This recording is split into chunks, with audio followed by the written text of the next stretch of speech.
왜 운이만 이렇게 많이 빠졌을까 얘기를 많이 하시는데 그에 대한 원인은 제가 처음 말씀드린 유가 때문입니다. 메타버스 종목이랑 NFT 종목이 빠지니까 이제 산업이 끝났다라고 생각을 하실 가능성이 높아요. 사실은 뭐 위메이드 같은 경우는 저는 개별 이슈라고 좀 생각을 하고 있고요. 네, 오늘 모신 분은 엄브렐라 리서치의 윤주호 대표님입니다. 안녕하세요. 안녕하십니까? 네, 네. 그동안 이제 사업에 매진하시느라 방송을 못 나오셨는데 네. 어떻게 근황이 좀 어떻습니까? 네, 대표님 도와주신 덕분에 도와주네요. 뭐. 네, 어플도 잘 운영되고 있고요. 뭐 작년에 되게 이제 재작년에 시작해가지고 작년에 어플 만들느라고 좀 고생했는데 그래도 지금 어느 정도 정착이 돼서 이제 조금 여유가 있습니다. 네, 알겠습니다. 네, 네, 네. 자, 이제 시장 한번 상황 좀 보죠. 지금 뭐 계속 빠지다가 물론 이제 오늘은 저 코스닥이 뭐 4%대까지 반등을 하고는 있지만 네. 이게 이제 우크라이나 걱정이 좀 한숨 돌린 거지 해결된 건 아니잖아요. 그럼요. 네. 그래서 하여튼 시장이 어떻게 또 흘러갈지 네, 참 네. 어떻게 이 현재 상황을 분석해야 될지 네, 어렵거든요. 네. 좀 분석을 해봐 주시죠. 일단 뭐 전반적인 그 시장은 분위기는 이제 21년, 22년, 작년, 재작년하고 많이 바뀌었습니다. 뭐 그렇게 바뀐 이유는 뭐 이미 다 아시는 것처럼 뭐 금리 인상이나 여러 가지 외부 이슈들은 너무 많이 들어서 이제 지겨우실 것 같고 그러면은 그때와 지금이 뭐가 틀리냐라고 여쭤보신다면 사실 이게 정상적인 좀 시장이긴 합니다. 이게? 예, 21년, 22년도에 주식시장에 들어오신 분들이 사실 생각보다 많더라고요. 그렇죠. 제가 젊은 친구들을 뭐 어제 그저께도 좀 20대 후반 분들 중에 이제 주식을 하고 싶은 분들을 만나봤는데 그때 이제 시작을 했고 근데 그분들이 하고 있는 2년 동안 공부한 게 뭐 펀더멘탈이 그렇게 나쁘지 않았습니다. 제가 볼 때 2년 차 치고는 굉장히 좋은 모습을 분석 능력을 보여줬다고 저는 생각을 하거든요. 근데 이제 그때랑 좀 틀린 거는 아무래도 저희가 유동성의 피크아웃에 대한 우려감이 좀 있기 때문에 예를 들어서 뭐 작년에 저희가 2차 전지가 잘 갔습니다. 그러면 2차 전지 섹터가 전체에 갔다면 지금 같은 경우에는 2차 전지 내에서도 이제 뭐 처음 보는 실적이 잘 나와서 가고 에코프로 이제 개별 이슈 그러니까 섹터만으로 가는 게 아니라 이제 개별 종목 단에 있는 이슈만으로 움직일 가능성이 높다라고 좀 생각을 하고 있습니다. 그러니까 지금 우리가 이제 유동성 장세는 끝났다. 실적 장세가 시작이 됐다. 네. 이렇게 얘기하는데 이게 가져다주는 의미를 그냥 실적 장세도 주가는 오를 거야. 좋은 시그널이야. 네, 이렇게 네. 생각하는 거지. 네. 구체적으로 파고 들어가지는 않았단 말이에요, 많이. 그렇죠. 예, 그다음에 뭐 실적이 좋은 게 뭐냐라고 이제 물어볼 때 실적하고 주가의 연동성이 지금은 아직 크진 않습니다. 이게 사람들이 뭐 역금융 장세니 실적 장세니 이렇게 말씀하시는데 그건 이제 경기 사이클을 얘기하는 거고 경기 사이클과 저의 포트폴리오의 주식 수익률과는 다르기 때문에 좀 더 그 세밀한 전략이 좀 필요하지 않나 이렇게 생각을 좀 하고 있어요. 근데 어제 인터뷰했던 분 가운데서 이런 얘기를 하시더라고요. 실적 네. 장세 주가는 올라. 그런데 지금이 그러니까 초반이라면 오르는데 지금은 후반 끝물이나 마찬가지다라는 이야기를 하시더라고요. 네, 왜냐하면 네, 네. 이미 실적 장세의 어떤 마지막에 일어날 수 있는 금리 인상의 그 어떤 끝부분, 그러니까 이미 그 10년물 미국 국채금리 2%대 넘어가고 있으니 네, 네. 이게 다 이미 반영이 돼 있기 때문에 뭐 이런 얘기 하시기는 하던데. 저는 뭐 생각이 조금 틀립니다. 이제 어떻게? 중간에 말씀드릴 거긴 한데 이제 외국인이 왜 안 사느냐에 대한 고민을 좀 많이 해봤거든요. 그러니까 왜 지금 주식 시장에 이제 뭐 유동성이나 이런 것들이 좀 작년과 굉장히 다른 모습이에요. 장이 빠지면 다 보합이나 종가에 개인들이 사서 올렸는데 올해는 그게 아니거든요. 그래서 외국인들이 왜 안 돌아올까에 대한 의문이 좀 더 중요한 것 같고요. 그래서 일단 외국인들이 안 들어오는 이유는 제가 볼 때는 가장 큰 거는 그 한국의 어떤 경제 구조가 이제 유가에 취약하기 때문입니다. 그래서 뭐 제가 이제 작년에 나왔을 때 말씀드렸던 게 뭐 작년에 중국하고 한국이 너무 안 좋았으니까 올해는 괜찮지 않을까요라고 했는데 유가가 올라버린 거죠, 거기서. 그러니까 유가가 오르면은 한국같이 이제 중간재죠. 제조업을 그러니까 수입해서 그러니까 뭐 원유를 수입하거나 아니면 원자재를 수입해가지고 가공해서 만드는데 이게 그 원재료가 올라버리면 판가에 전이되는 시간이 좀 필요하거든요. 근데 그 시기가 제가 볼 때는 1분기 실적이 나오는 정도가 아닐까라고 생각이 되고 있고 뭐 개중에 음식료나 이런 업체들은 원가 작년 내내 올랐던 곡물 가격이나 이런 것 때문에 지금 에그플레이션 얘기가 나오고 있는데 이제 판가 인상을 하고 있거든요. 그래서 결국 기관들은 이런 쪽으로 몰릴 수밖에 없다라고 생각을 좀 하고 있습니다. 그렇군요. 네. 자, 그렇다면 지금 우리 경제 상황을 좀 보면은 네. 어쨌든 미국은 이미 이제 금리 인상 기정사실화됐고 네. 3월부터 뭐 유럽도 이제 뭐 이야기가 나오고 있고 그리고 이제 긴축 그러니까 돈을 걷어들이고 있잖아요, 유동성을. 네. 네. 근데 이제 지금 중국 같은 경우는 지준율 인하라든가 네. 뭐 요번에 뭐 소비자 물가 지수도 보니까 그 뭐 0%대 그래서 지금 오히려 뭐 이제 뭐 소비 부양책 이런 게 나오지 않을까에 대한 네. 기대감들이 있던데 네. 그래서 이제 중국 시장이 돈을 풀면서 뭔가 더 좋은 어떤 환경이 만들어지지 않을까라는 기대감을 갖고 있거든요. 네네. 그거는 상반기보다는 하반기라고 저는 보고 있고요. 하반기에 그럴 것이다. 그다음에 GDP의 성장률이 근데 작년 대비해서는 낮습니다. 그러니까 중국 경제가 네. 지금 안 좋다는 얘기잖아요. 네. 쉽게 얘기해서. 그래서 근데 이제 어떻게 보면 10년에 한 번씩 바뀌는 어떤 정권이 이제 그러니까 중간에 이제 연속으로 이제 어떻게 보면 승계가 되는 그런 과정에서 미리 중국 부동산을 미리 눌러놨죠. 그래서 올해 같은 경우에는 중국이 이제 어떻게 보면 작년까지 긴축을 많이 했었는데 올해는 풀어진다는 기조는 확실한데 그 레벨은 미국이 미치는 영향보다는 낮은 거죠. 그렇게 하다 보니까 G2에서 볼 때는 미국 경기에 더 저희가 포커스를 맞출 수밖에 없는 상황입니다. 네. 자, 그렇다면 이제 이러한 글로벌 어떤 금융 혹은 경제 상황에서 네. 우리가 지금 무엇에 주목을 해야 되는지 네. 달라진 게 뭐 계속 2020년과 21년과는 다르다 네. 말씀하시는데 네. 우리가 좀 주목해야 되는 어떤 지표나 이런 게 있다면 뭐가 있을까요? 일단은 작년에는 빠질 때마다 사면 항상 먹는 장이었어요. 그렇죠. 그 습관 때문에 네. 물리신 분이 더 많은 것 그래서 같아요. 이제 뭐 애널리스트 분들이 뭐 PBR 뭐 한 배가 뭐 2,970이다 뭐 이런 말씀을 많이 하셨었는데 저는 제 고객들하고 제 채널에 뭐라고 말씀드렸냐면 물론 그것 대비 다시 올라오긴 했습니다만 재작년에 저희가 재작년이죠. 그러니까 2020년대 굉장히 화두됐던 종목이 뭐가 있었죠? 카카오 네이버가 있었잖아요. 그렇지. 플랫폼 기업. 네, 그럼 플랫폼 기업이라는 거 생각을 한번 해보시면 플랫폼 기업은 무형자산이거든요. 그렇죠. 그러면은 무형자산이라는 게 결국에는 어떤 그 회사 책상과 사람 빼고는 어떤 콘텐츠의 가치가 서버에 들어가 있는. 그렇지. PBR로 따지면 답이 안 나오죠. PBR로 따지면 책상 빼고 사람 빼면 없습니다. 근데 이제 저희가 전통적인 산업군 저희가 이제 뭐 심지어 2차 전지도 어떻게 보면은 에코프로 BM도 영업이익률 10% 정도 나오는 장치 산업이거든요. 뭐 이런 산업은 오케이입니다. 근데 저희가 북을 이렇게 하는데 PBR 할 때 결국엔 시총 상위주들 쭉 내려다 보면은 네이버, 카카오 이런 업체들이 있다는 거죠.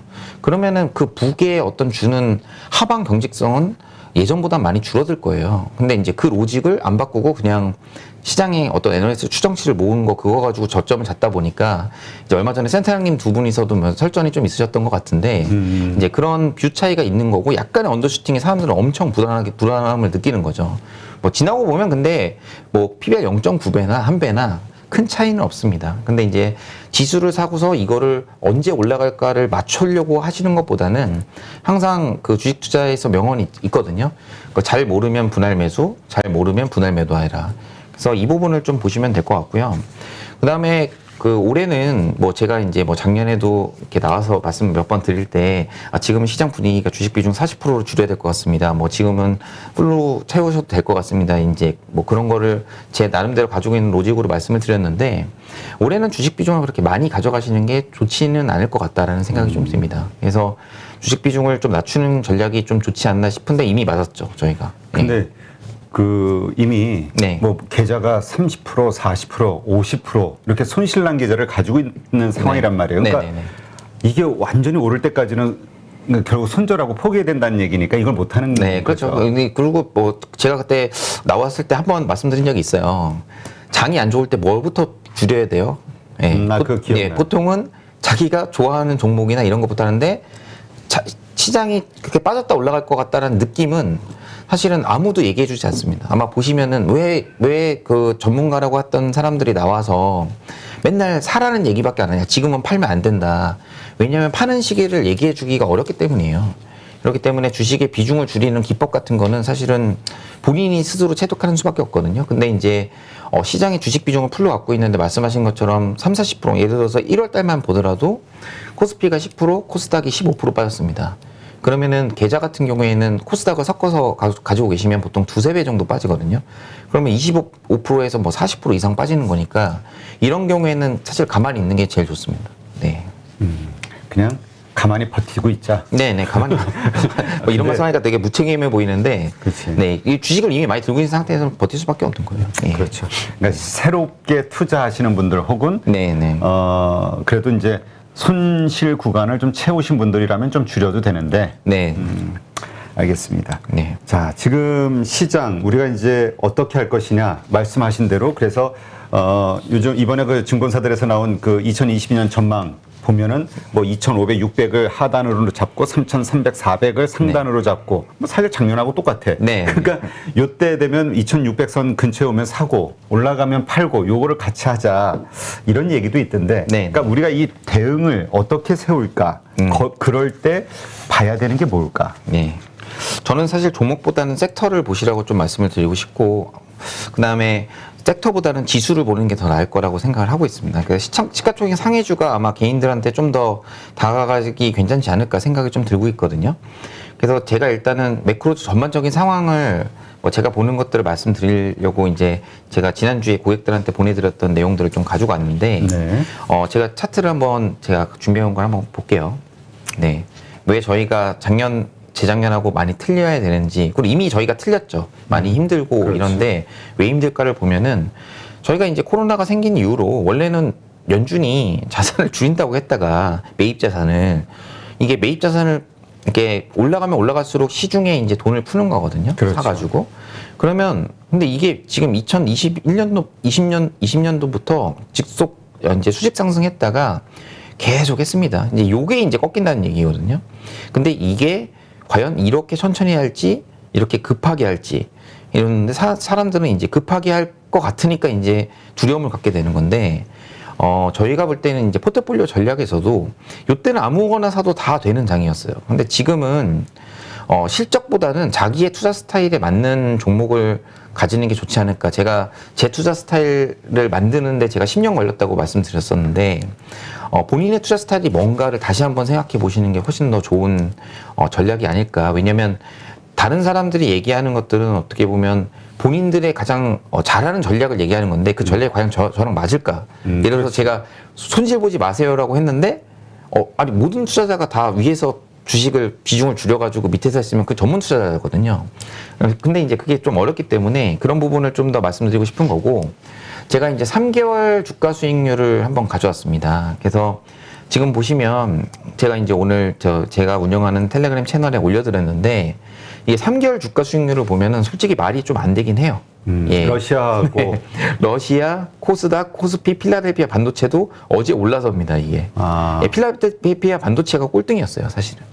그러면 그만큼 어떤 기술주나 이런 거를 가지고 있는 미국 주식을 하시는 분들도 얼마나 힘들었을까 이런 생각이 드는 거죠. 그러니까 네. 요새 인기도 우리 밈 주식 같은 거 네, 네, 이런 네. 거 뉴스 나오는 거 보니까 뭐 리비안, 루시드 이런데 네, 네. 했던 분들 뭐 70%, 80% 손실까지 나오더라고요. 맞습니다. 이야기가. 네. 예. 그래서 제가 볼 때는 이 러시아, 그러니까 전쟁을 하고 있는 러시아보다 저희가 더 빠진 것만큼은 갭매우기 정도는 할 수 있지 않나라는 건데, 이제 많이 빠졌으니까 그 정도 기술적 반등은 당연히 나올 거라고 보는데, 오늘 같은 경우에는 이제 외국인이 2천억을 순매수를 처음으로 했습니다. 올해 들어서 2조 넘게 팔았거든요. 그렇죠. 네, 그래서 약간의 그래도 변곡점은 어느 정도 반영이 된 거 아닌가라는 생각을 좀 하고 있고요. 이제 어떤 분들이 물어보세요. 대만하고 브라질은 이머징인데 멀쩡한데 왜 우리만 이렇게 많이 빠졌을까 얘기를 많이 하시는데, 그에 대한 원인은 제가 처음 말씀드린 유가 때문입니다. 유가에 가장 취약한 경제 구조가 한국에 있어요. 4분기 실적 이번에 나온 거 보시면은 실적 좋은 업체 찾기가 굉장히 어려울 거예요. 뭐 DB 하이텍, 뭐 이렇게 제가 아는 시가총액 약간 상위주 중에서는 뭐 DB 하이텍, LG전자 정도만 기억이 나고 나머지는 정말 재미가 없었습니다. 실적 쇼크나면 그날 막 8%, 10%씩 받았죠. 그리고 여기서 이제 제가 말씀드린 어떤 내용들을 보시면은 외국인이 한국에 돌아오지 않는 이유에 대해서는 과거에 유가가 굉장히 많이 올랐던 구간이 2010년도에 2013년도까지 뭐 중동 이슈도 나오면서 유가가 랠리를 했었거든요. 그때도 보면은 한국이 그렇게 좋지 않았습니다. 왜냐하면 여기 보시면 유가가 됐을 때 가장 영향을 많이 미치는 이유, 여기 보면은 결국에는 유가 수입이죠. 넷 퓨얼 익스포트라고 되어 있는 건데, 다른 국가들은 보면은 사우디아라비아, 베네수엘라, 러시아는 유가가 오를수록 수혜인 거예요. 그렇죠. 예. 한국 같은 경우에는 반대죠. 싱가폴, 뭐 한국, 타일랜드, 뭐 의외로 이런 데들이 제조업이 좀 있거든요. 예, 한국은 완전 제조업이고 그렇게 하다 보니까 이쪽에 있는 업체들은 실적이 지금 스프레드가 마진이 축소되는 구간에 들어간 겁니다.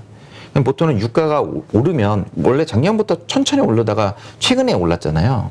그러면 이 유가가 오르는 게 어떤 의미가 있냐, 약간 정치적인 얘기로 넘어가는데 사실 제가 정치를 잘 모릅니다. 그래서 얘기를 좀 연결해 보면 왜 지금 우크라이나랑 미국이랑 같이 하고 있을까? 그냥 이건 저 혼자만의 생각을 좀 말씀드릴게요. 이게 보면은 바이든 정부의 지지율이 연초부터 이제 나온 건데요. 보면은 이제 초록색 선이 이제 지지율이죠. 네. 빠지고 있습니다. 많이 빠졌네요. 예, 한계 없는 거예요. 그래서 미국이 보면은 항상 모든 정부가 걸프존이 됐든 뭐가 됐든 항상 해외에 나가서 뭔가 싸우고 있습니다. 왜냐하면 미국 같은 경우에는 구구파의 힘이 좀 세거든요. 그러다 보니까 이거를 이제 부식시킬 수 있는 방법이 어떻게 보면 전쟁을 하면서 국내 불만인 시선을 옆으로 올려야 되는 거고, 여기서 왜 이거를 시선을 올리냐는 거에서 가장 중요한 거는 저희가 인플레이션 하는데 인플레이션이 가장 영향을 많이 미치는 사람이 누굴까요? 인플레이션에? 네, 연금 생활자입니다. 아. 옛날에 혹시 기억하실지 모르겠지만 그로 인해서 영향을 받는 사람들. 네. 왜냐하면 월급이 똑같은 사람들. 그렇지, 수입이 가장 예. 고정적이니까. 그러면 이제 은퇴하신 분들이 이제 국민연금 받거나 뭐 하면 펜션 받으면 똑같잖아요. 그렇지. 근데 물가가 올라요. 그러면 근데 가처분 소득이 줄어드는 효과가 나오는 겁니다. 예를 들어서 일본 같은 경우는 엔화가 약세로 갔어요. 엔화가 약세로 갔는데 그때 그러면 엔화가 약세로 가면은 이제 외부에서 사오는 원재료 가격이 올라가는 효과가 나오니까 내부 물가가 많이 올랐습니다. 그래서 그때 일본이 또 워낙 고령층이 많잖아요. 그때 난리 났었어요. 그래가지고 일본이 뭘 했는지 아세요? 문호를 개방했습니다. 우리 여행 많이 오세요. 그래서 한국 사람들이 일본 막 여행 많이 갔을 때가 이제 엔저가 나온 이후에 내부 수입 물가가 폭등했을 때 그때 이제 했거든요. 근데 지금 바이든의 입장에서 보면은 지지율이 떨어진 거를 해외로 돌리는 것과 동시에 지금 보면은 예상외로 중국은 CPI나 PPI가 낮게 나오는데 조절을 잘 하고 있는데 미국은 조절이 안 되거든요. 왜냐면 미국은 완전 시장 경제잖아요. 그렇죠. 그러니까 정부가 금리를 막 올리겠다고 그렇게 했는데도 돈을 벌 것 같은 사람들은 목재를 사서 그렇지, 물건 쟁여놔야지. 물건을 쟁여놓는 겁니다. 미국이 그야말로 시장 경제인데 이제 정부가 이제 가이드만 해주는 거지 여기서 튀는 물가가 튀는 거를 어떻게 보면은 좀 블레임할 대상이 없는 거거든요. 그러면은 러시아와 미국 같은 경우에는 서로 이런 긴장 관계가 있는 게 가장 좋습니다. 제가 볼 때는. 왜 그러냐면 유가가 지금 오르면은 이제 나중에 3월 달에 저희가 FOMC 회의하잖아요. 그러면은 물가 이렇게 올랐네요. 근데 왜 이렇게 올랐죠? 원유가 많이 올라서요. 유가가 많이 올라서. 유가 왜 올랐나요? 러시아 때문에요.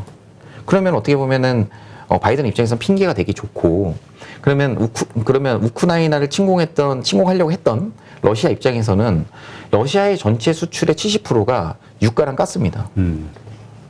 그러면 그리고 이제 내부에서 GDP에서 차지하는 비중은 20-30%가 넘거든요.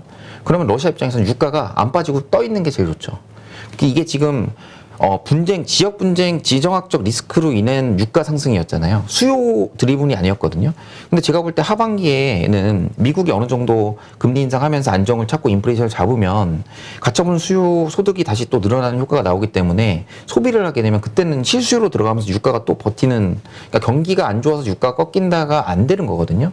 그래서 지금 이런 구간을 보면은 한국에 있어서 외국인들이 언제 들어올까라고 보면 역으로 맨 원초적인 질문으로 들어가 보면 유가가 하향 안정화될 때 결국에는 외국인들이 다시 들어올 수 있다라고 저는 생각을 하고 있고, 그게 아니면 1분기 실적을 봤을 때 원가 구조에 있어서 원가가 올라가는 거를 판가에 전이시킬 수 있는 거를 확인해야 되는 시점입니다. 근데 4분기 때는 확인 안 됐어요.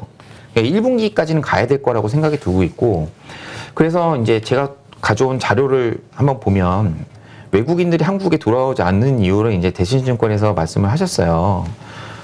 이익 추정치가 이제 내려오고 있거든요. 네. 근데 이거는 4분기 실적이 나와야 애널리스트는 실적을 추정을 바꿀 수 있습니다. 그렇지. 예를 들어서 느낌이 1분기 안 좋다고 회사가 이미 얘기를 했어요. 왜냐하면 지금 애널리스트가 1월이 지났잖아요. 물론 설날이 껴있긴 하지만 1월 실적을 대충 가이드가 나옵니다. 회사 쪽에서 올해 연간 가이던스 될 것 같아, 안 될 것 같아요. 근데 4분기 실적이 안 나온 상태에서는 실적 추정치를 못 바꿔요.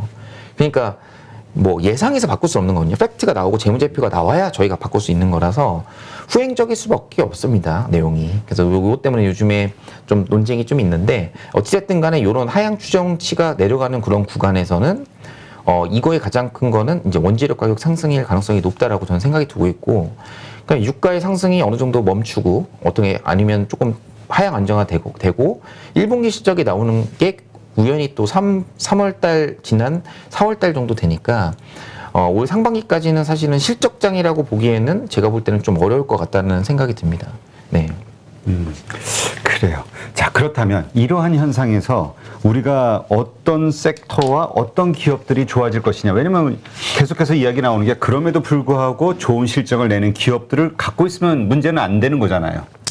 뭐 그렇긴 한데 사실은 뭐 지금 말씀하신 어떤 부분은 모든 투자자들이 다 바라는 모든 투자자들이 좋은 섹터, 좋은 종목, 실적 나오는 안정적인 종목 하는데, 제가 말씀드렸던 이러한 환경을 제가 말씀드린 게 가격 전가를 못하는 기업들한테는 하기가 힘들다는 거죠. 그러니까 이게 네. 원자재 어제 인터뷰했던 분도 원자재 그 전문가인데 네. 그분도 그런 얘기 하시더라고요. 이런 때에서는 그러니까 가격 전가를 할 수 있는 갑의 위치에 있는 기업에 해야 된다. 네네네. 근데 그런 기업이 어디가 근데 있어요? 원래는 이런 사이클인데 아까 말씀하셨던 중국이 만약에 이징 분위기였잖아요. 그러면 무조건 화학 철강입니다. 왜냐면 화학 철강 실적 좋아요라고 물어볼 게 없는 게 스프레드를 그냥 가격 현재 가격 스팟 가격을 매일매일 나오니까 예, 그거 보고 가는 건데 지금 중국 GDP가 작년 대비해서는 역성장이거든요. 그러니까 화학 철강도 바닥에서 어느 정도 빠지다가 꿈틀하다가 다시 또 원래는 화학이 11월에 사서 2월에 팔으라는 얘기가 있어요. 11월에 사서 2월에 팔아야 되는 게 두 개가 있습니다. 화학이 2월이 성수기거든요. 그래서 11월이 제일 저점이에요. 겨울이고 하니까. 그때 사고, 그 다음에 보통은 IT에서는 카메라 모듈이 지금 S12-2가 이번에 런칭을 했잖아요. 카메라 모듈이 먼저 사서 이렇게 움직이는 건데 그게 안 됐어요.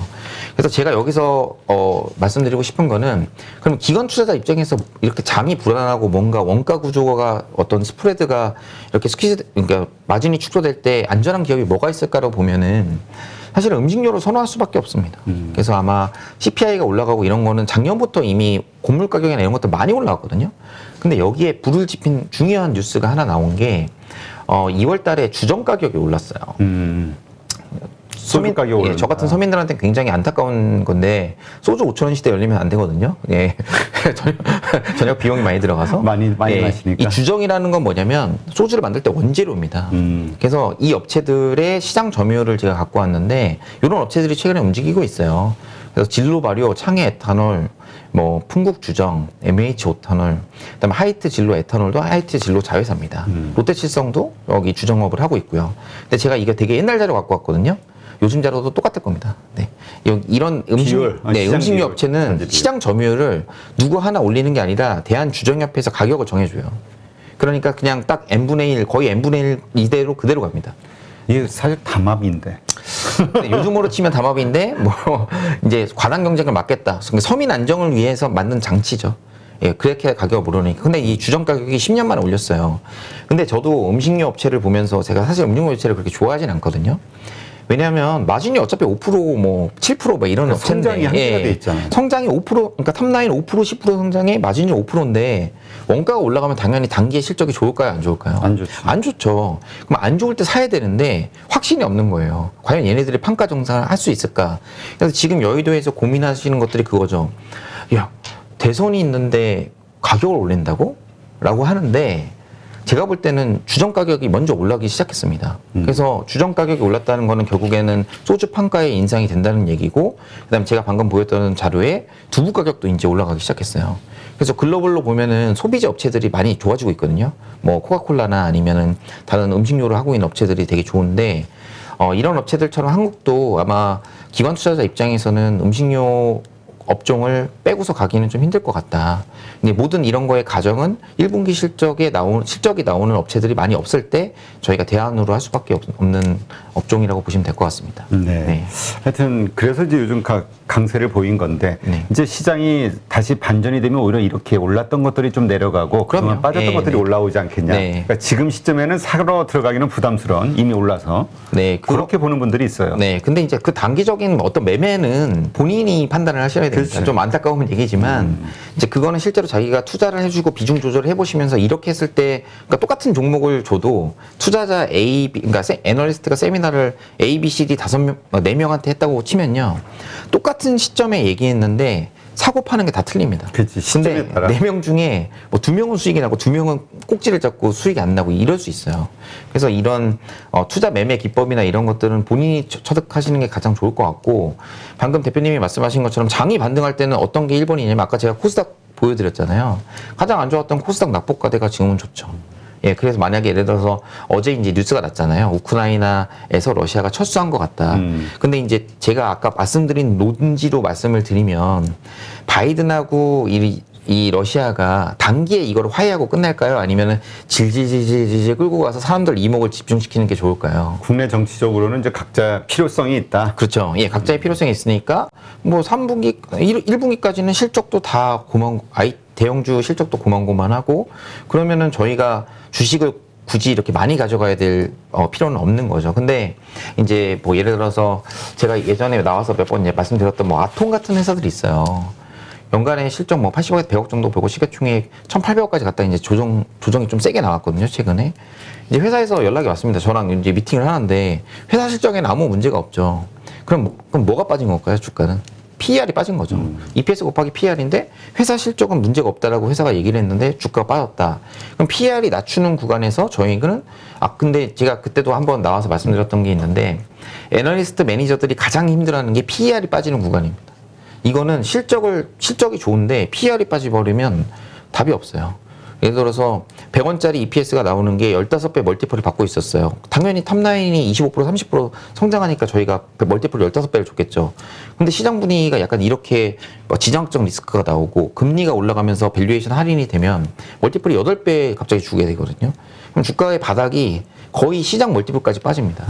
예, 그런 부분을 꼭 기억해 주셨으면 좋을 것 같습니다. 네. 네. 자, 그러면 이제 아까도 이제 얘기하시면 이제 점점 시장은 어려워질 것으로 보고 있으니 네. 그럼 좋아진다는 걸 떠나서 살아남을 수 있는 섹터, 네. 기업들 어떤 게 있을까요? 뭐 일단은 어제 뉴스가 나오긴 했지만 일단 제가 좀 마이너한 섹터긴 합니다. 근데 제가 계속 관심을 두는 섹터는 제가 나와서도 몇 번 말씀을 드렸었던 일단 폴더블은 글로벌 1등이거든요. 그래서 제가 이상하게 제가 좋아하는 기업이 아니고 제가 이제 실적을 좋은 업체를 뽑았는데 아는 IT 업체들이 많은 거예요. 그래서 약간 IT만 있는 것 같은데 사실 뭐 IT 말고 소비재도 보긴 해야 됩니다. 일단 폴더블 같은 경우에는 지금 원래는 이제 올해 1,500만 대, 2,000만 대가 목표였고 내년도 3,000만 대 된다고 지금 뉴스가 나오면서 결국 제가 그때 봤을 때 폴더블 관련주는 상저하고다라고 제가 말씀드린 적이 있었어요. 그래서 상반기 때 굳이 그러니까 저점에 가서 쉬고 있으면 사람들이 아무도 얘기 안 하면 사서 3분기 때 폴더블 새로운 모델이 나올 때 팔면 된다라고 해서 그때 제가 말씀드렸던 게 힌지라고 있는 KH 바텍, 그다음에 메탈 플레이트라고 있는 파인 테크닉스 두 개만 보면 된다 말씀드렸는데 제가 한 종목을 더 발굴을 했습니다. 그래서 제가 3년 동안 봤던 회사고 그 인터플렉스라는 회사가 있어요. 그래서 이 회사 아마 그 애널리스트 중에 이 종목 써가지고 정말 힘들어했던 분도 있습니다. 선배님도. 근데 이게 왜 회사가 3년 동안 주가가 이렇게 박살이 났냐라는 첫 번째 이유는 그 애플 FPCB, 그러니까 애플 쪽에 연성 PCB가 불량이 나면서 전량 다 보상금을 물어줬어요. 애플에는 항상 그런 규정이 있거든요. 네. 이미 뉴스가 다 나온 거기 때문에 제가 말씀을 드릴 수 있는 겁니다. 3년 동안 공장이 그냥 비어있는 상태에서 하니까 얼마나 회사가 힘들었겠어요. 그렇죠. 그래서 지금 뭐 상패들이 많이 막 그렇게 적자가 많이 나고 이랬었는데 작년 2분기 때 실적을 기점으로 해서 3분기 때 분기로 턴어라운드를 했습니다. 그래서 영업이 90억이 났고요. 4분기는 이제 100억 이상 나올 거로 저는 생각을 하는데 보통 적자를 3년 동안 냈던 회사가 분기에 영업 흑자이 나온다고 투자들이 보진 않습니다. 그렇죠. 예, 그래서 이번 4분기 실적이 아직 발표는 안 됐지만 3분기 실적이 나오면 사람들의 인식이 좀 바뀔 수 있다라고 생각을 하고 있어요. 근데 이 회사의 아이템은 좀 재밌는 게 이제 디지타이저라고 저희가 펜 타입으로 해서 펜을 쓸 때 하는 밑에 인식하는 기능이 있는 겁니다. 예를 들어서 폴더블 같은 경우에는 저희가 갤럭시 폴더를 좌우로 이렇게 펼치지 않습니까? 그렇죠. 그러면은 가운데 부분만 하고 여기 디지타이저가 들어가 있어서 저희가 이렇게 펜을 들고서 펜을 이렇게 쓰면은 이게 펜 인식이 되는 겁니다. 근데 그럼 얘네들도 어차피 그 폴더블하고 똑같은 그 모멘텀이 이제 결국에 3분기로 밀릴 거니까 상반기 때 안 사도 되는 거 아니냐 이런 생각을 하실 텐데 엊그저께 지난주에 S12 울트라 버전이 나왔는데 여기에 펜 타입을 적용한다고 나왔어요. 그럼 이 디스타이저를 하고 있는 업체는 결국엔 인터플렉스랑 이제 BH가 듀얼로 하고 있는데 이번 폴더블 모델하고 그 다음에 S12 울트라 버전은 전부 인터플렉스가 담당을 하게 됩니다. 그래서 작년 3분기 실적이 잘 나왔는데 제가 보니까 이게 다 디스타이저에서 나온 실적인 거예요. 그래서 RF PCB는 당연히 애플량이 회복되지 않았으니까 뭐 어느 정도 실적이 안 좋았다면 디스타의 매출액이 이제 올해 들어서 2배 정도 성장을 합니다. 그래서 실적을 제가 연간 실적을 올해 거를 추정해 보니까 파인테크닉스보다 더 돈을 많이 벌 것 같아요. 그래서 지금 애널리스트 추정치가 조금씩 올라오고 있는데 주가는 뭐 계속 옆으로 기고 있거든요.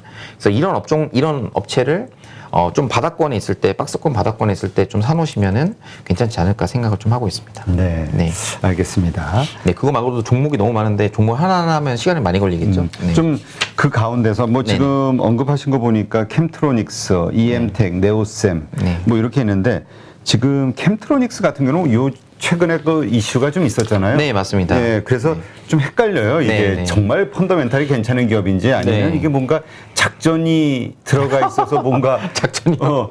이렇게 좀 시끄러웠던 기업인가. 네네.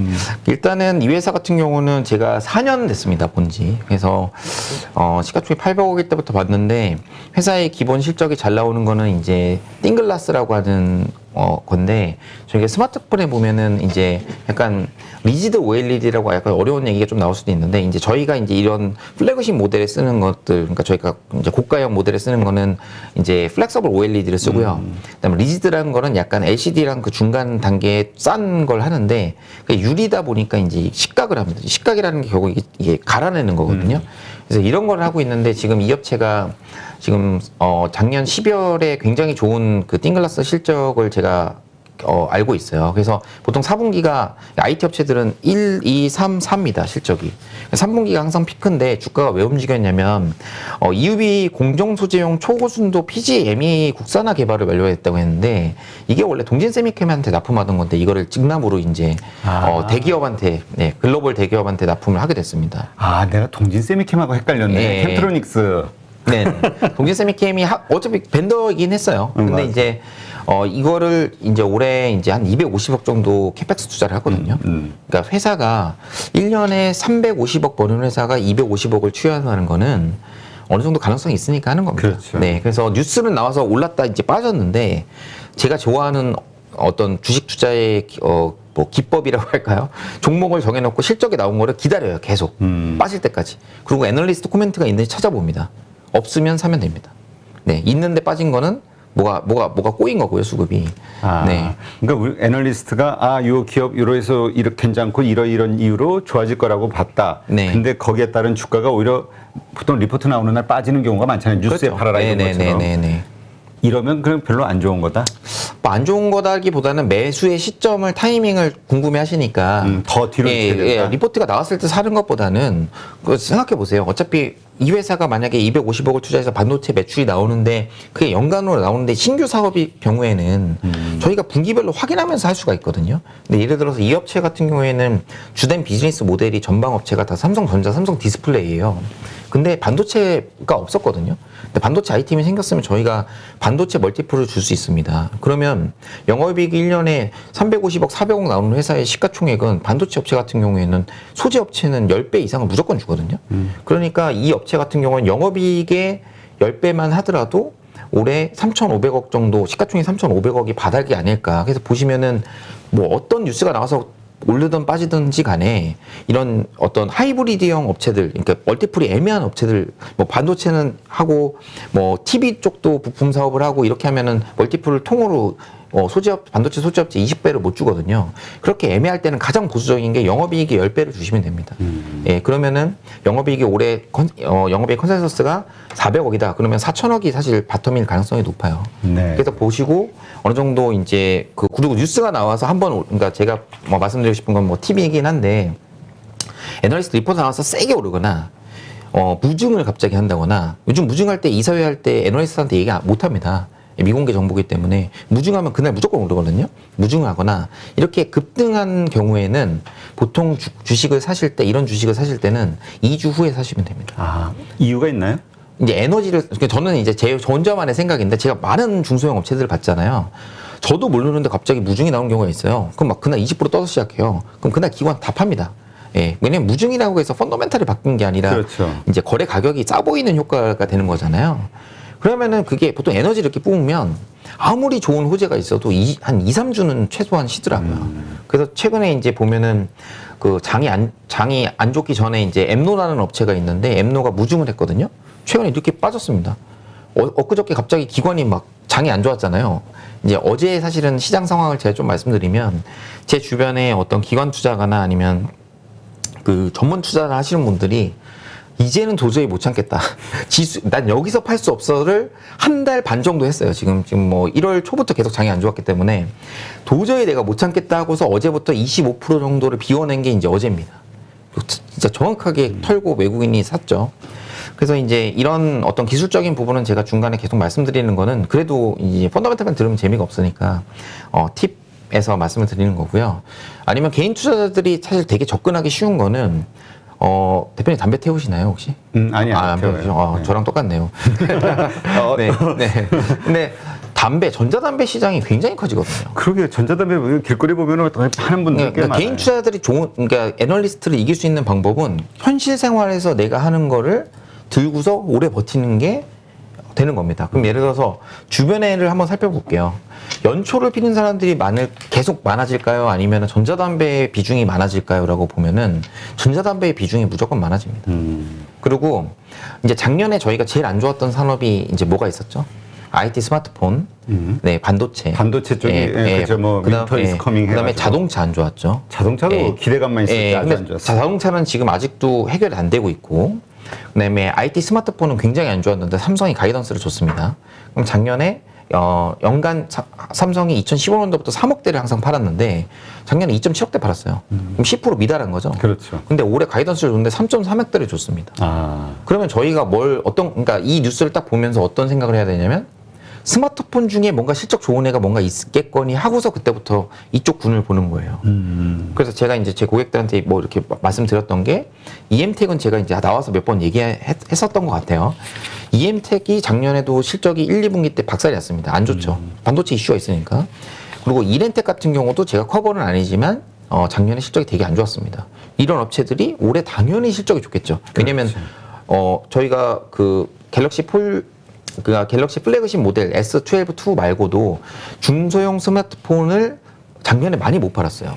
그럼 논리적으로 생각해보면 이런 업체들이 1, 2분기 실적은 당연히 좋은 겁니다. 그러니까 1, 2분기 실적을 보고 와 주가가 여기서 더 가야 돼 멀티플이 너무 낮아 이렇게 생각하시면 안 돼요. 왜냐면 주가 먼저 반영돼 있거든요. 그렇죠. 오히려 그런 게 나올 때가 매도해야 되는. 그렇죠. 근데 이제 이 이렌텍하고 EM텍 같은 경우에는 전자담배를 또 아웃소싱해서 생산한 그러니까 성장성이 조금이라도 있으니까 이 둘의 주가는 사실 많이 빠지지도 않았습니다. 오히려 연초 대비 올라 있어요. 그래서 이거를 왜 이렇게 오르냐 라는 거를 설명을 드리면서 이제 본인이 전자담배를 피시면은 이제 이런 걸 통해서 관련된 업체가 뭐가 있는지를 보시는 게 개인 투자 입장에서는 오래 들고 가시면 훨씬 더 실적 성장이 나올 가능성이 높다라고 저는 생각을 하고 사실 있습니다. 그 피터 린치 투자법인 거잖아요. 지금 네. 우리가 많이 쓰고 있고 앞으로 계속 더 많이 쓰게 될 제품이 뭐냐, 서비스가 뭐냐. 사실 소비재가 제일 좋죠. 예, 왜냐하면 소비재는 방향성이 있으면은 전자담배 침투율이 작년보다 올해가 무조건 높고 올해보다 내년이 높을 거는 모두가 다 아는 사실입니다. 이제 담배는 전자담배로 이제 점점 바뀌게 될 것이다. 이렇게 본다면 예. 그런 가운데서 이제 EM택, EM택 EM택하고 이렌텍 두 개 다 같이 두 개 하고 다? 있습니다. 그러니까 최근에 많이 올랐습니다. 그래서 그래서 이제 많이 올라서 지금 매수 시점은 아니고. 네네네. 예, 알겠습니다. 이런 식으로 이제 투자의 아이디어를 좀 가져보시자는 네네. 얘기고요. 그런 차원에서 NFT 한번 질문을 좀 드릴게요. 네네. 작년에 이제 그 메타버스 NFT가 화두를 크게 띄우면서 이제 붐을 일으켰는데 이 NFT 관련해서 이제 금리 인상하면서 이제 실적 없는 이런 그 기대감만 주는 성장주들은 이제 끝났다 이렇게 보는 분도 있는데 그럼에도 이 NFT는 기대를 해야 된다라고 하는 분들도 있어요. 어떻게 보세요? 저는 NFT는 시대의 흐름이라고 좀 보고 있습니다. 일단 뭐 여러분들이 다 아시는 나이키라는 종목을 한번 설명을 해드릴게요. 이제 나이키가 제일 억울해하는 게 지금 나이키가 신발을 사서 파는 거는 가장 잘합니다. 저희가 나이키 하면 브랜드 1등 딱 되어 있죠. 근데 나이키 NFT를 다른 사람들이 찍어가지고 막 파는 거예요. 그러니까 이제 나이키 입장에서는 화가 나죠. 왜냐면 저랑 상관없이 NFT로 돈을 버는 사람들이 그렇지. 나오거든요. 내 IP인데. 그러니까 여기서 IP라는 거는 제 콘텐츠, 제 브랜드입니다. 그래서 이 제 콘텐츠랑 브랜드를 이제 팔 수 있는 시대로 바뀌고 있어요. 그래서 나이키가 어떤 대안을 내놨냐면 신기한 NFT를 본인이 발행합니다. 예를 들어서 뭐 예전에 한때 운동했던 뭐 바퀴 달린 거 말고 뭐 날개 달린 운동화 저희가 이건 신기 좀 힘들 것 같은데 하는 걸 NFT를 먼저 발행을 해서 그걸 산 사람들한테만 실제 운동화를 주는 이런, 그러니까 작년까지만 해도 NFT가 온라인의 영역에서만 있었고 이제 오프라인 업체들이 이제 NFT 할까 말까로 준비하는 시기였다면 이제 올해부터는 이게 융합되면서 실생활에 이제 들어오는 걸로 보시면 될 것 같아요. 그래서 NFT의 흐름은 무조건 전 된다라고 좀 보고 있는데 이제 그 개인 투자자분들은 조금 오해하시는 게 메타버스 종목이랑 NFT 종목이 빠지니까 이제 산업이 끝났다라고 생각을 하실 가능성이 높아요. 그렇죠. 네. 사실은 뭐 위메이드 같은 경우는 저는 개별 이슈라고 좀 생각을 하고 있고요.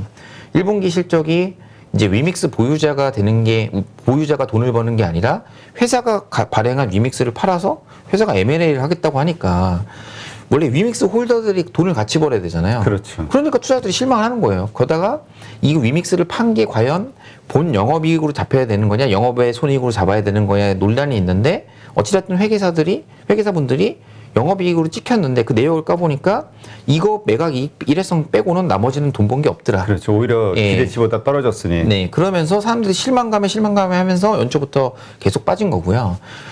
그래서 이제 뭐 코인이나 NFT 이런 게 끝났다라기보다는 위메이드가 작년에 15배 오르고 이제 이렇게 대형주처럼 흐르고 빠지고, 그러니까 움직임이 대형주하고 똑같지 않나요? 예, 애널리스트 분들이 커버리지도 많고 의견도 엄청 많은데 그 안에서 돈 벌기가 이게 삼성전자 매매하는 거랑 똑같습니다. 그래서 제가 이제 말씀드리고 싶은 거는 NFT에 관련된 업체가 상장사가 뭐니까 이게 아니라 어떤 NFT의 아이템을 갖고 있는 회사, 어떤 걸 준비하는 회사가 좋을까를 위해서는 결국엔 MZ세대를 좀 이해를 해야 된다라고 저는 생각을 하고 있어요. 그래서 요즘에 상장 주식 분석을 떠나서 이제 이런 MZ세대, 그 다음에 제가 맨날 강조드렸던 IT 소프트웨어 엔지니어들, 이런 사람들의 어떤 행태를 보면서 저희가 투자 아이디어를 계속 가지고 있어야 된다, 이렇게 생각을 하고 있습니다. 네. 사실 NFT로 뭐 사고 팔고 이것도 이제 사실 MZ 세대에서 이제 많이 이야기가 나온 거잖아요. 네네. 네. 그 뭐죠? 그 조각 투자? 네네. 네, 조각 투자 이 부분에 대해서 좀 설명을 해주시죠. 네네. 그래서 일단 MZ세대가 얘기 나왔으니까 MZ라고 하면 약간 X세대 느낌이고요. MG세대라고 하더라고요. 네네. MG. 저는 MZ가 편한데. MZ. 예, 예. 약간 대표님 어디가 더 편하신가요? MZ. 다들 MZ죠. MZ죠. 예. 저희가 약간 마징가 Z랑 그렇지. 저희가 우리 Z가 얼마나 이 좋은 단어인데. 저희가 이제 이상 영국 유학 갔다 온 적도 없는데 Z라는 단어를 쓰는데 어쨌든 MZ세대의 그 특성을 이용하는 게 좀 중요합니다. 그래서 저도 사실은 이런 리서치 자료들이 되게 많이 나와 있어요. 그걸 보면서 제 가족도 MZ가 있기 때문에 가족을 이해 좀 더 하는 그런 걸로 하고 있고, 의외로 사실 아마 대표님하고 저의 학창 시절은 굉장히 좀 힘든 시절이었어요. 그러니까 먹고 사는 게 힘든 것까지는 아니지만 어떤 공부만 무조건 해야 된다는 시대였거든요. 근데 지금하고 좀 많이 틀린 게, 저희는 사실 정보를 접할 일이 그때를 생각해 보시면 아버지가 야 너는 이거 해, 너는 직업을 이거 해야 돼, 그러면은 당연히 그걸 해야 되는 줄 알고 공부하던 시절이 있었습니다. 근데 요즘 젊은 친구한테 얘기하면 다른 곳에 정보를 얻을 청구가 엄청 많거든요. 그렇기 때문에 이 친구들이 이런 많은 매체를 보면서 머리가 좀 빨리 깨는 것 같아요. 그래서 여기서 저희가 알아둬야 될 키워드 몇 개가, MZ세대가 의외로 공정성에 되게 예민합니다. 예를 들어서 저희 같은 경우는 약간 뭐 약간의 불편함과 어떤 그걸 해서라도 어떤 성과를 달성하는 데 좀 치중을 했다면, 요즘 젊은 세대들은 예를 들어서 배민이나 쿠팡이나 이런 데 배달을 시켜보시면 요즘에 일회용 수저는 무조건 빼요. 그렇죠. 디폴트로. 근데 이게 사실은 저희 같은 X세대한테 되게 불편하거든요. 그러니까 이거 우리가 저도 이제 점심 때 자주 네. 시키는데 그거를 매번 까먹어요. 마지막에 체크를 해야 되거든. 일회용품 예, 까먹어요. 같이 주세요. 급하게 하다 보면 까먹어요. 까먹어. 예, 그러면 X세대는 이제 화가 나거든요. 왜냐면 저희는 이제 어떤 걸 생각하냐면 짜장면집 2,500원 배달해도 2,000원이니까 너무 옛날 같은데 3,000원 배달하면 무슨 3,000원이야? 배달비가 요새 6,000원, 7,000원. 그러니까 예전에 그러니까 배달비가 공짜였는데는 생각을 아직 하고 있어요. 근데 요즘 MZ 세대는 어떨까요? 내가 집에서 이거 씻고 먹으면 환경에 도움이 되는데, 그러니까 굉장히 친환경을 신경 쓰는 친구들이 어렸을 때부터 굉장히 많습니다.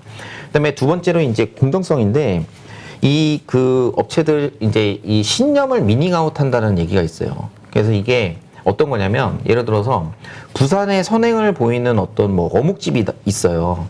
그러면 젊은 세대들이 이 업체를 도와주는 거예요. 약간 밈 주식처럼 이렇게 온라인으로 주문할 수 있거든요. 거리가 멀어도.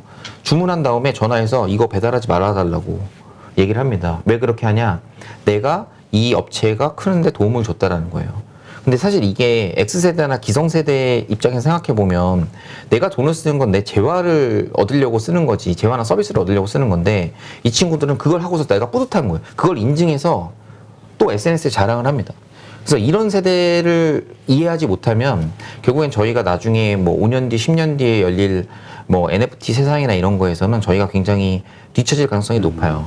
그래서 이제 제가 말씀드린 아까 조각 투자 뭐 리셀테크 말씀하셨는데, 이제 리셀테크 같은 경우에는 이제 뭐 나이키나 아니면 그 샤넬백이나 이런 것들 뭐 저희가 오픈런 하잖아요. 젊은 친구들이 왜 가서 저걸 할까라고 고민을 저도 많이 했는데, 그게 돈이 되기 때문에 그런 거죠. 근데 그 돈이 되는 걸 어떻게 하냐?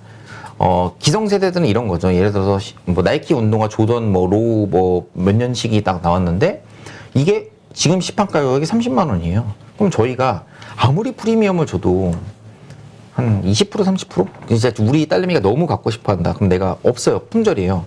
그러면 20, 30%는 내가 프리미엄을 주고서도 살 수 있지만, 이거를 1,000만 원에 판다는 생각을 못 하거든요. 왜냐하면 저희한테는 이 어떤 물건을 살 때 항상 재화의 효용 가치와 어떤 나의 내 생각의 바운더리의 가격이 있습니다. 정해져 있습니다. 못 삽니다. 근데 젊은 세대들은 어떻게 사냐? 이 젊은 친구들은 커뮤니티에 항상 등록이 돼 있어요. 자기의 취미가 이제 직업으로 되는, 어떻게 보면 젊은 친구들이 유튜브 하는 것도 보면 다양한 콘텐츠들이 되게 많거든요. 재미난 콘텐츠들이. 제가 그거 보면서 저는 어렸을 때 저는 생각을 해본 적이 없는데 이런 생각이 들어요. 그래서 아이디어들이 좋아. 네, 그래서 제가 리셀테크가 들어온 거는 결국 온라인 모바일 커뮤니티의 힘과 이제 IT 누구나 다 스마트폰. 근데 리셀이 뭔지를 좀 가볍게. 리셀은 방금 말씀드렸던 리셀러. 그러니까 결국엔 나이키 운동화를 사서 제가 나이키 운동화를 비싸게 파는. 그럼 우리 소위 명품 백이나 여성분들 네. 사면 우리가 왜 돈 아깝게, 근데 이거 재테크야, 명품 테크 이런 얘기 하잖아요. 그렇죠. 이런 식으로. 네네. 근데 이제 뭐 대기업에서도 이거를 좀 준비를 하고 있습니다. 그 네이버에 보면은 스노우라는 회사가 있는데 어제 또 뉴스가 났어요. 그러니까 이 대기업의 어떤 그 자회사에 증자하는 걸 좀 잘 보셔야 됩니다. 그 스노우라는 업체는 이제 크림이라는 리셀테크라는 어플을 갖고 있어요. 플랫폼을 갖고 있고, 거기에서 나오는 가격이 기준 가격이 됩니다. 그래서 거기서 사고 파는 거를 들어가서 저도 이제 보거든요. 어플은 다운받아서 가입하시면 보는데, 거기에 올라오는 운동화의 가격이 어마어마합니다. 그래서 이거를 서로 간에 사고 파는 거예요. 서로 팔면서 거기서의 이익을 얻는 이런 시장으로 가고 있는데, 기성세대한테는 사실 굉장히 어려운 시장이죠. 근데 결국에는 이런 플랫폼 업체들이 계속 늘어나면서 저희가 리셀테크, 아까 제가 운동화를 말씀드렸지만 결국에 어디로 가냐? 미술품으로도 가고, 그 미술품을 저희가 또 조각 투자를 하기 시작합니다. 그래서 아까 NFT 얘기한 거랑 좀 말씀을 연동해서 드리면은, 제가 그 작년 11월에 코로나 한창일 때 제가 부산 NFT 박람회를 간 적이 있어요. 근데 제가 진짜 깜짝 놀랐던 게, 특정 업체를 갔는데 돈을 모아서 NFT를 발행해서 이걸로 부동산을 사겠다는 거예요.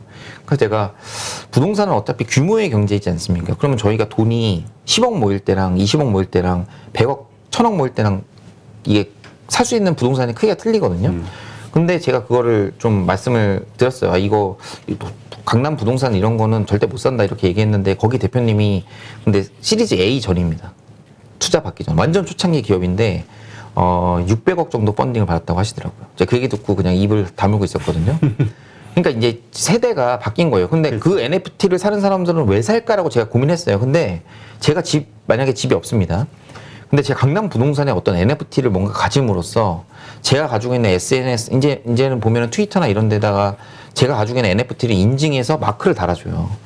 이제 그러면서 제가 온라인에 자동적으로 자랑할 수 있는 요즘에 가장 MZ 세대들이 가장 좋아하는 거는 이제 크립토 펑크 그거 딱 이모티콘만 사진만 바꿔놔도 저도 물어보거든요. 혹시 이거 너 사셨나요? 이렇게 물어볼 정도로 굉장히 시대 트렌드가 많이 변화하고 있다 이렇게 생각을 하시면 될 것 같습니다. 하여튼 요즘 젊은 사람들은 그 가지고 있는 자랑하고 싶어하는 네. 뭐 하여튼 이런 게 특징이다 보니까 이런 NFT와 관련해서도 앞으로 좀 더 계속 부각되면서 떠오를 것이다. 그래서 관련된 사업들을 지금 현재 잘하고 있는 곳들 네. 혹은 정말 잘하려고 지금 준비 중인 곳들에 우리가 좀 관심을 갖자. 네. 이렇게 정리하면 되겠네요. 네. 예, 알겠습니다. 네, 하여튼 오랜만에 나오니까 어때요? 저 땀이 많이 나네요. 제가. 네. 하여튼 지금 나온 여러 가지 이야기들 가운데서 저도 이렇게 투자의 아이디어들이 좀 몇 개 떠올랐는데, 네, 하여튼 방송 보시는 분들도 자꾸 우리가 변화되는 트렌드 그리고 이것을 적용하려고 노력하는 기업들, 이건 이제 결국 장기 투자 관점으로 좀 봐야 될 것 같긴 해요. 네, 이제까지 엄브렐라 리서치 윤주호 대표님과 함께했습니다. 오늘 수고 많았고요. 감사합니다.